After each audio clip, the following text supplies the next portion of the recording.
클릭해 주셔서 감사합니다. 오늘 하루 좋은 일만 가득하시길 정성을 다해 기원드립니다. 구독과 좋아요와 알림 설정을 꾹꾹 눌러주세요. 야담TV 이야기 시작하겠습니다. 깊은 밤, 달빛이 은밀하게 창호지를 뚫고 들어와 연하의 방 안을 비추고 있었습니다. 하얀 피부는 달빛에 더욱 빛났고 가녀린 몸매는 이불 아래서 더욱 굴곡져 보였지요. 숨소리조차 내기 어려운 정적 속에서 누군가의 거친 숨소리가 방문 너머에서 들려왔습니다. 심장이 터질 듯한 소리에 연하는 젖은 입술을 깨물었지요. 두려움과 호기심이 뒤섞인 눈빛으로 방문을 바라보는 연하. 그때 달칵 하고 문고리가 돌아가는 소리가 들렸습니다. 연하야. 낮고 허스키한 목소리, 그리고 불길 속에서 자신을 구해준 사내, 강보가 방 안으로 살며시 들어왔지요. 뜨거운 밤, 달빛 아래 펼쳐지는 숨막히는 이야기가 지금 시작됩니다. 옛날 조선 숙종 때였습니다. 강원도 오대산 자락의 한 마을에 19살 먹은 처녀 연하가 살고 있었지요. 연하는 아버지를 일찍 여의고 병든 어머니를 모시고 살았답니다. 달이 밝은 밤이면 연하의 어머니는 홀로 뒷마당에 나가 하늘을 바라보곤 했습니다. 그럴 때면 어머니의 눈가에는 알 수 없는 그리움이 맺혔지요. 어머니는 연하에게 아버지의 이야기를 자주 하지 않았습니다. 다만 아버지는 의리를 지키다 돌아가셨다. 그 말씀만 하실 뿐이었지요. 연하가 5살 되던 해 겨울, 어머니는 한밤중에 연하를 데리고 이 마을로 피신을 왔다고 했습니다. 어렸을 때의 일이라 연하는 그 시절의 기억이 아주 희미했답니다. 어머니, 우리는 왜 이곳으로 오게 된 거예요? 어린 연하가 물으면 어머니는 그저 쓸쓸한 미소만 지었습니다. 우리 운명이 그랬던 거야. 하지만 매년 겨울이 되면 어머니의 병은 더욱 깊어졌습니다. 마치 오래된 상처가 다시 깊어지는 것처럼 어머니는 그 계절이 되면 밤마다 식은땀을 흘리며 악몽에 시달리곤 했지요. 나으리 살려주십시오. 어머니의 잠결 속 중얼거림을 들을 때면 연하는 가슴이 아팠습니다. 대체 어머니가 겪으신 일이 무엇이었는지, 왜 이곳으로 와야 했는지, 그 모든 것이 연하에겐 알 수 없는 비밀이었지요. 한 번은 어머니의 병상 옆에서 약을 다리다 이상한 것을 발견했습니다. 어머니의 베개 밑에서 낡은 비단 주머니가 나온 것이었지요. 그 안에는 반쪽이 된 옥패가 들어있었답니다. 이건 연하야, 그건 안 돼. 어머니는 놀란 목소리로 옥패를 황급히 감추셨습니다. 그날 밤 어머니는 평소보다 더 심하게 기침을 하셨지요. 한편 연하는 비록 가난했지만 얼굴이 너무나도 고와서 저리 고운 아가씨가 있었나. 달빛이 부끄러워 숨을 정도로구나.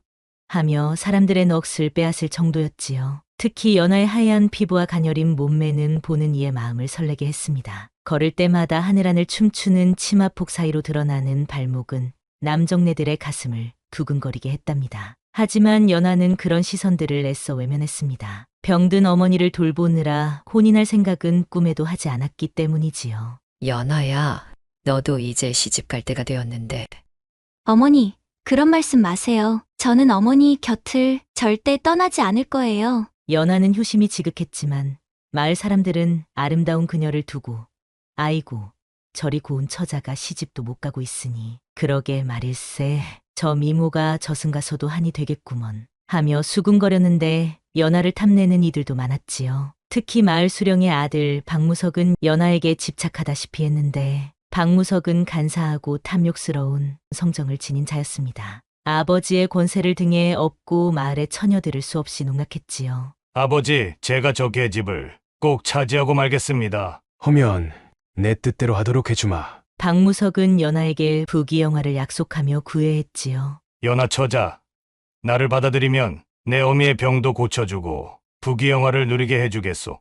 하지만 연하는 박도령님, 제발 그만두십시오. 저는 도령님과 그런 인연이 될 수 없습니다. 라며 매번 그의 구애를 거절했습니다. 연하가 거절할 때마다 박무석의 눈빛은 독사처럼 음험해졌지요. 내가 짙게 감히 나를 거절해? 좋다. 두고 보자. 한편 연하의 집 근처에는 늘 한 젊은 나무꾼이 서성거렸습니다. 강보라는 청년이었지요. 비록 나무꾼이었지만 키가 훤칠하고 눈매가 맑았고 피부가 다른 이들보다 조금 검었답니다. 강보는 연하를 몰래 흠모하고 있었는데 사실 강보가 이 마을에 나타난 것은 3년 전 봄이었습니다. 그날도 달빛이 밝았지요. 스님의 모습을 한 암행어사가 그를 찾아왔던 날이었습니다. 정운당의 마지막 후회를 찾아왔노라. 스님의 말에 강보는 깜짝 놀랐습니다. 정운당, 5년 전 모함을 받아 몰락한 무관 가문의 이름이었지요. 어찌하셨습니까? 너의 아비가 돌아가시기 전 나에게 부탁하셨다. 정운당의 마지막 혈육인 내가 살아남을 수 있도록 도와달라고. 강보는 쓰린 가슴을 부여잡았습니다. 청운당은 조선 최고의 무관 가문이었지만 간신들의 모함으로 하룻밤 사이에 무너져 버렸지요. 그날 밤 16살이던 강보는 아버지의 명으로 도망쳤습니다. 이제는 때가 되었다. 내가 보호해야 할 이가 있느니라. 보호해야 할이라니요. 안평대군의 마지막 핏줄로 의심되는 아이다. 그 아이를 지켜야 한다. 스님은 강보에게 청운당 대대로 내려오던 비검을 건넸습니다. 이 칼을 받거든 나무꾼으로 위장하여 오대산 자락의 마을로 가거라. 그곳에서 그대가 찾는 이를 만나리라. 그렇게 강보는 이 마을에 왔습니다. 처음에는 누굴 보호해야 하는지 몰랐지요. 하지만 연화를 처음 본 순간 그는 직감적으로 알았습니다. 달빛 아래 연화의 모습에서 느껴지는 기품이 마치 옛 궁궐의 달빛처럼 고고했기 때문이었지요. 아직은 때가 아니다. 강보는 매일 새벽나무를 하며 연하의 집을 지켜보았습니다. 그의 허리춤에는 늘 비검이 감추어져 있었지요. 겉으로는 순박한 나무꾼이었지만 밤이 되면 달빛 아래서 청운당의 검수를 연마했답니다. 연하 처자가 또 저렇게 무거운 물동이를 들고 가는구나. 강보는 멀리서 연하를 바라보며 한숨만 쉬었습니다. 그의 신분 때문에 감히 다가가지도 못하고 그저 멀리서 바라볼 뿐이었지요. 한편 연하의 어머니는 날이 갈수록 병이 깊어만 갔습니다. 얼마나 기침이 심했던지 밤이면 피를 토하기 일쑤였지요. 어머니, 제발 이 약이라도 드셔보세요. 이리 고운 내 딸내미가 나 때문에 꽃다운 청춘을 다 버리고 있구나. 연하는 하얀 얼굴에 눈물을 흘리며 어머니의 등을 두드려 주었습니다. 어머니를 간호하느라 몸은 여위었지만 연하의 아름다움은 더욱 깊어만 갔지요. 키가 훤칠한 데다 허리는 한 아름도 되지 않을 만큼 가녀렸지요. 저리 고운 것이 어쩜 사내들 앞에서는 한 번도 눈을 들지 않으니? 마을 안악들은 연하를 볼 때마다 혀를 찼지요. 한편 마을 끝자락에는 매완의 할머니가 살고 있었습니다. 7순이 넘은 나이에도 허리가 굽고 기품이 있는 할머니였지요. 할머니는 젊은 시절 궁에서 상궁으로 지냈다고 했는데 매화 할머니는 연하를 볼 때마다 가슴이 덜컥 내려앉곤 했답니다. 그 걸음걸이며 고개를 숙이는 모습이며 어딘가 낯이 익었기 때문이지요. 저 아이 분명 어느 날 연하가 할머니 댁 앞을 지나가다 그만 물동이를 떨어뜨렸습니다. 아이고, 조심했어야 하는데. 연하가 허리를 굽혀 물동이를 줍는 순간이었지요. 아니 이럴 수가. 매화 할머니의 눈이 갑자기 크게 떠졌는데 연하의 치맛자락 사이로 보인 버드린 모양의 작은 점. 그것은 안평대군의 후손들에게만 있다는 태몽점이었지요. 아가, 혹시 어머님께서 달빛 아래서 버드잎을 삼키는 꿈을 꾸고 낳은 게 아니냐? 연하는 놀라 할머니를 바라보았습니다. 어찌하셨나요? 그저 늙은이의 헛소리일 뿐이다. 매화 할머니는 급히 말을 돌렸습니다. 하지만 그날 이후로 할머니는 연하의 집에 자주 찾아와 약재를 갖다 주었지요. 이 약재는 궁에서 쓰던 것인데 어머님 병환에 좋을 게다. 할머니는 연하의 어머니를 볼 때마다 눈시울을 붉혔습니다. 그리고 몰래 연하에게 궁중 예법을 가르쳤지요. 아가, 걸을 때는 이렇게, 물건을 들 때는 저렇게. 할머님, 제가 왜 이런 것들을 배워야 하나요? 언젠가 필요할 날이 올지도 모르니 배워두거라. 한편 매일 저녁 할머니는 연하의 집 근처를 서성이며 마을 입구를 지켜보았습니다. 마치 무언가를 경계하는 듯한 모습이었지요. 그리고 달밤이면 뒷산에 올라가 하늘을 보며 중얼거렸답니다. 대군마마, 기다리시는 때가 곧 올 것 같사옵니다. 한편 연하의 아름다움은 외모만이 아니었습니다. 어린 나이에도 효심이 지득했고 가난한 이웃을 돕는 것도 마다하지 않았답니다. 연아야, 이번에도 내가 약초를 구해다 줘서 우리 아이가 살았다. 아니에요. 당연히 해야 할 일을 했을 뿐인걸요. 그런 연하의 모습을 지켜보는 박무석의 눈빛은 날이 갈수록 탐욕스러워졌습니다. 값비싼 비단옷을 걸친 박무석이었지만 그의 마음은 썩은 물처럼 흐리멍텅했지요. 내 저 계집을 차지하고야 말겠어. 이번엔 다른 방법을 써야겠군. 박무석의 입가에 핏기 어린 미소가 번졌습니다. 한편 그의 곁에는 늘 간사한 하인 돌쇠가 있었지요. 도련님, 소인이 좋은 수가 있사옵니다. 무슨 수냐? 저 계집의 어미가 중병을 앓고 있지 않사옵니까? 그 약값을 미끼로 돌쇠의 말에 박무석의 눈이 번뜩였습니다. 그날 밤 두 사람은 촛불 아래에서 머리를 맞대고 음모를 꾸몄답니다. 한편 강보는 매일 새벽이면 제일 먼저 산에 올라가 나무를 했는데 그건 다름 아닌 연하가 약초를 캐러 올 때를 기다리기 위해서였지요. 아이고, 또 저렇게 무거운 나무짐을 지고 가네 그려. 마을 안악들은 강보를 볼 때마다 혀를 찼습니다. 하루에 3번씩이나 산을 오르내리는 것이었으니까요. 이 산에서 나무란 나무는 죄다 저 총각 혼자 베어갈 기세구먼. 그러게 말이야. 저리 힘도 좋고 성실한데 어째서 아직 장가를 못 갔는지. 강보의 정체를 모르는 마을 사람들은 강보의 힘에 놀라곤 했는데 장정 5시 겨우 드는 통나무도 혼자서 번쩍 들어 올릴 정도였지요. 이 녀석 내 힘이면 양반과 사위는 물론이고 대감댁에도 들어갈 수 있을 텐데. 아이고, 어르신, 제발 그런 말씀 마세요. 저는 그저 나무꾼이면 됩니다. 하지만 강보의 눈빛은 달랐습니다. 연하를 볼 때면 그 까만 눈동자가 샛별처럼 반짝였는데 특히 연하가 약초 바구니를 들고 지나갈 때면 그 눈빛이 더욱 깊어졌답니다. 오늘따라 왜 이리 해가 늦게 뜨나. 강보는 매일 새벽 동쪽 하늘을 바라보며 중얼거렸습니다. 그의 까무잡잡한 얼굴에는 자신도 모르게 연하를 향한 그리움이 가득했지요. 한편 이슬이 아직 채 마르지 않은 새벽, 연하는 약초 바구니를 들고 산길을 올랐습니다. 아직 동이 트기 전이라 산길은 어스름했지요. 그때였습니다. 으라라차.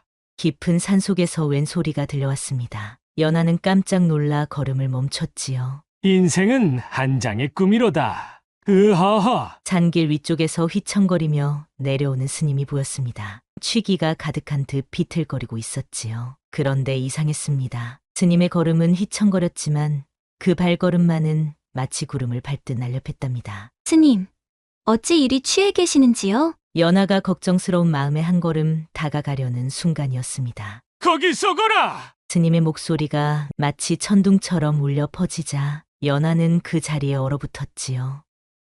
너, 내 이마에 붉은 기운이 서려 있구나. 스님의 눈빛이 달빛처럼 차갑게 빛났는데 마치 연하의 속마음을 꿰뚫어 보는 것 같았지요. 아가, 내게 예언 하나 해주마. 스님의 목소리가 갑자기 맑아졌습니다. 아까의 취기는 온데간데 없이 사라진 것이었지요. 사흘 뒤 검은 사내를 만나리라. 그자와 운명이 닿아 있으니. 스님의 말에 연하의 가슴이 쿵쾅거렸습니다. 그때 갑자기 산중턱에서 까마귀 한 마리가 날아올랐지요. 허나 조심하여야 하느니라. 붉은 비단을 든 자가 내 운명을 꺾으려 하니. 스님의 눈빛이 순간 매서워졌습니다. 마치 칼날처럼 날카로워진 그 눈빛에 연하는 저도 모르게 한 걸음 물러섰지요. 스님, 그게 무슨... 그리고 잊지 마라. 오늘 밤 달이 구름에 가려질 때 너의 집 뒤뜰에서 흰 꽃 한 송이를 발견하리라. 그 꽃을 꺾지 말고 그대로 두어라. 그것이 너의 운명을 지켜줄 것이야. 그리고 스님은 수수께끼 같은 말만 남겨두고 마치 아무런 일도 없었던 것처럼 산을 내려가셨지요. 스님. 연하가 황급히 불러보았지만 스님은 이미 자취도 없이 사라진 뒤였습니다. 그리고 첫째 날, 연하는 스님의 예언대로 뒤뜰에서 하얀 꽃을 발견했는데 스님의 말씀대로 그 꽃을 그대로 두었지요. 이상하다. 달빛 아래서 보면 은은하게 빛이 나는 것이. 그때였습니다. 대문 밖에서 인기척이 들렸지요. 누구십니까? 대답은 없었습니다. 대신 붉은 비단 주머니 하나가 마당에 떨어져 있었지요. 그 순간 스님의 예언이 떠올랐습니다. 붉은 비단을 든 자가 내 운명을 꺾으려 하니. 연하는 그 주머니를 손도 대지 않고 그대로 두었습니다. 둘째 날, 박무석이 연하를 찾아왔습니다. 얼굴에 묘한 미소를 띠고 있었지요. 어젯밤 약재는 받아보았겠지. 그건 내가 너의 어미를 위해 특별히 구한 것이니. 죄송하오나 저희 집에는 어떤 약재도 들어온 적이 없습니다. 연하의 단호한 대답에 박무석의 얼굴이 순간 창백해졌습니다. 감히 호의를 무시하다니 곧 후회할 날이 올 것이야. 두고 봐라. 박무석의 언성이 높아지자 주변에 있던 마을 남자들이 수근거리기 시작했지요. 저 독사 같은 놈, 이제 연하를 건드려 볼 참인가? 마을 사람들은 박무석이 연하를 탐낸다는 사실을 알고 걱정하는 듯 수근거렸습니다. 그가 평소에 얼마나 악행을 저질렀는지 모두 알고 있었기 때문이었지요. 그리고 셋째 날 아침 마을 전체가 떠들썩했습니다. 박무석의 하인 돌쇠가 독약을 구입하다가 관가에 붙잡혔다는 소식이었지요. 저는 도련님의 명으로 연하 씨 어미를 해치려 한 것뿐입니다. 겁에 질린 돌쇠는 관가에서 모든 것을 자백했습니다. 하지만 이것은 함정이었습니다. 해가 저물 무렵 연하는 평소처럼 어머니의 약을 다리고 있었습니다. 그때 밖에서 수상한 기척이 들렸지요. 누구신지요? 대답 대신 검은 그림자가 담을 넘어오는 게 아니겠습니까? 놀란 연하가 뒤로 물러서는데 그림자는 점점 더 많아졌지요. 아가씨 피하십시오. 강보의 목소리였습니다. 그가 어둠 속에서 뛰어나왔지요. 그의 손에는 긴 나뭇가지가 들려 있었는데 마치 검을 다루듯 자연스러웠습니다. 내 놈이 정운당의 후예였군. 한 사내가 말했습니다. 그의 목소리는 나직었지요. 바로 관가에 잡혔다던 돌쇠였습니다. 과연 언제까지 숨길 수 있을까 했지? 그 순간 강보의 눈빛이 달라졌습니다. 더 이상 순박한 나무꾼의 모습이 아니었지요. 우리 도령님께서 이미 모든 걸 알고 계시지.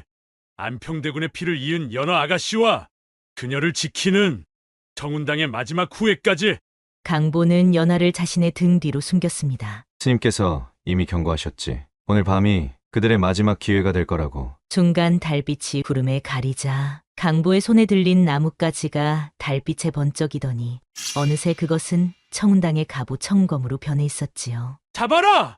돌쇠의 외침과 함께 여러 명의 자객들이 달려들었습니다. 하지만 강보의 검법은 달빛처럼 빛나고 바라처럼 날카로웠지요. 으악! 자객들이 하나둘 쓰러졌습니다. 강보의 검이 그린 궤적이 달빛 속에서 아름다운 춤을 추는 것 같았지요. 이럴 수가. 정운검법의 진술을 보게 되다니. 돌쇠는 겁에 질려 뒤로 물러섰습니다. 그때였습니다. 이제 내 차례다. 박무석! 어디선가 스님의 목소리가 들려왔습니다. 마치 천둥처럼 울리는 그 목소리에 모두가 굳어버렸지요. 그리고 담장 너머에서 숨어서 구경하던 박무석이 모습을 드러냈습니다. 그의 손에는 붉은 비단 주머니가 들려 있었지요. 역시 암행어사께서 직접 나타나시다니. 박무석은 비단 주머니를 던지며 도망치기 시작했습니다. 그런데 그 주머니에서는 시커먼 연기가 피어올랐는데 이미 연하의 어머니는 연기에 중독된 상태였지요. 그리고 그날 밤 연하의 어머니가 갑자기 피를 토하며 쓰러졌습니다. 박무석 일당이 이미 몰래 방에 붉은 비단 주머니를 피워 도경기를 피운 것이었지요. 어머니를 구해야 해요. 연하가 방 안으로 뛰어들려는 순간 갑자기 불길이 치솟기 시작했습니다. 안 돼, 어머니. 바로 그때 강보가 연하를 붙잡으며 말했지요. 위험합니다. 제가 들어가겠소. 강보였습니다. 땀에 젖은 저고리 사이로 단단한 근육이 그대로 드러나는 것이 마치 무쇠로 만든 사내 같았지요.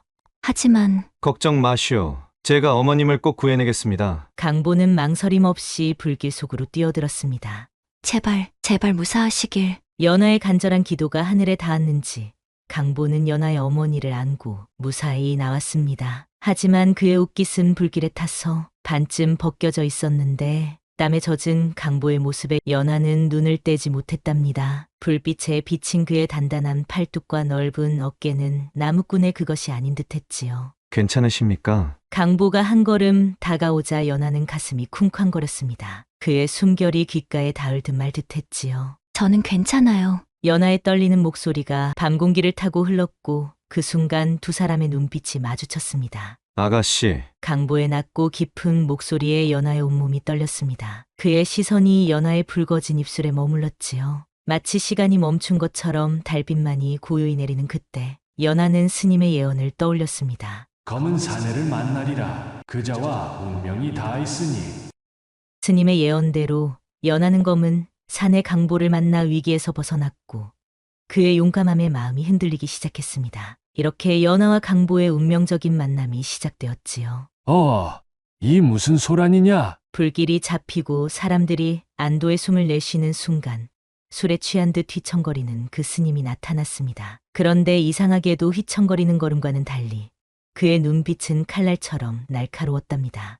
아니, 저는 연하가 당황하며 말을 더듬는 사이 스님의 손에서 붉은 비단 주머니가 번쩍이며 떨어졌습니다. 그 주머니는 불길 속에서 발견된 바로 그 주머니였지요. 주머니에서는 시커먼 가루약과 함께 관인이 찍힌 문서 한 장이 툭 떨어졌습니다. 이것은 박판서의 독살 명령서다. 박무석, 아비의 관인이 선명하게 찍혔지. 스님의 목소리가 갑자기 맑아졌습니다. 아까의 취기는 온데간데 없이 사라지고 그의 눈빛은 매섭게 빛나고 있었지요. 그런데 그 순간 감히 그 문서를 어디서? 박무석이 횃불을 든 장정들을 이끌고 다시 나타났는데 그의 얼굴은 분노로 붉게 달아올라 있었지요. 내 놈의 흑심을 내가 모를 줄 알았느냐? 연하를 차지하려다 거절당하자 그 어미를 독살하여 곤경에 빠뜨리려 했지. 그래야 연하가 내게 의지할 수밖에 없을 거라 생각했겠지.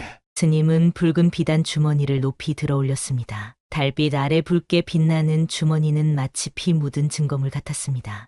이 독약을 어미의 약에 섞어 해치려 했지만 하늘이 내 놈의 흉계를 용납하지 않았다. 그리고 내 놈이 연하에게 접근한 진짜 이유가 있다는 걸 나는 알고 있다. 스님을 향해 달려들려던 박무석의 장정들이 갑자기 우뚝 멈춰 섰습니다. 스님의 장삼이 벗겨지며 그 아래 붉은 관복이 드러났기 때문이지요.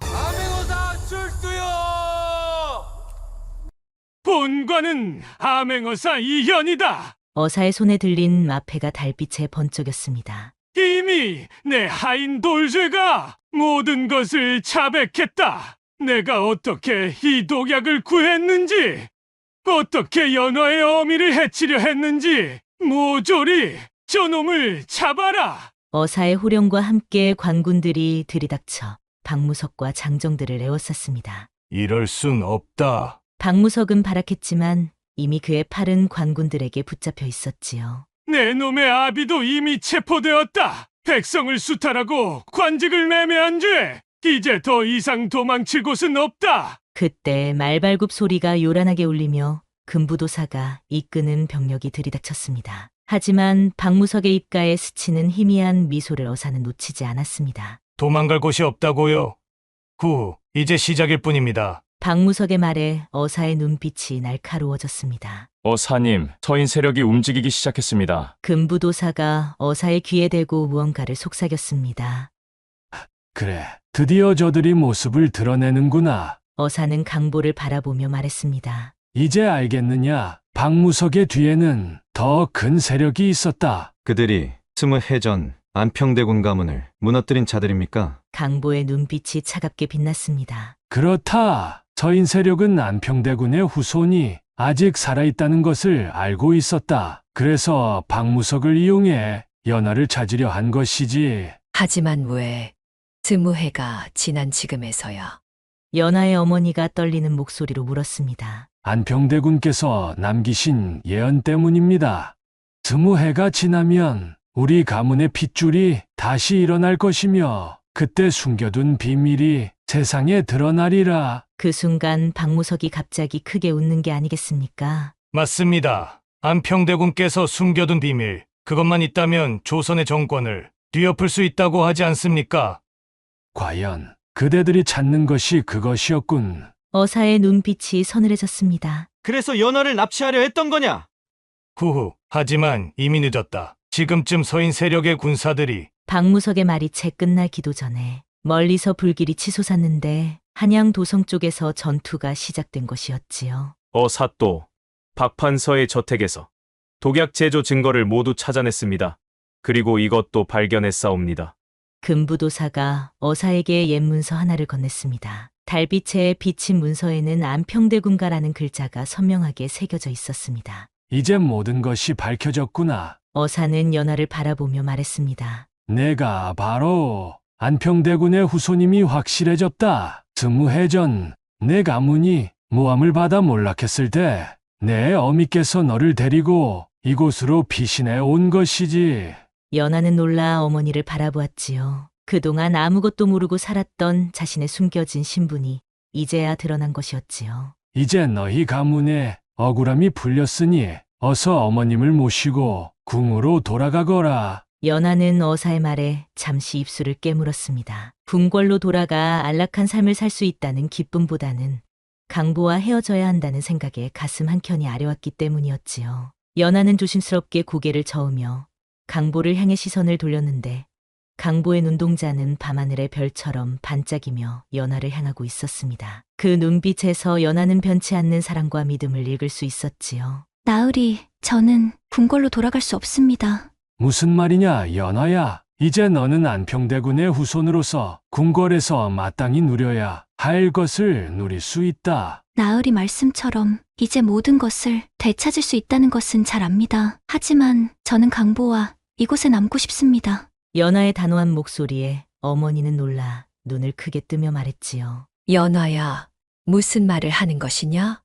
너는 이제 궁궐로 돌아가 편안하게 살 수 있게 되었다. 어찌하여?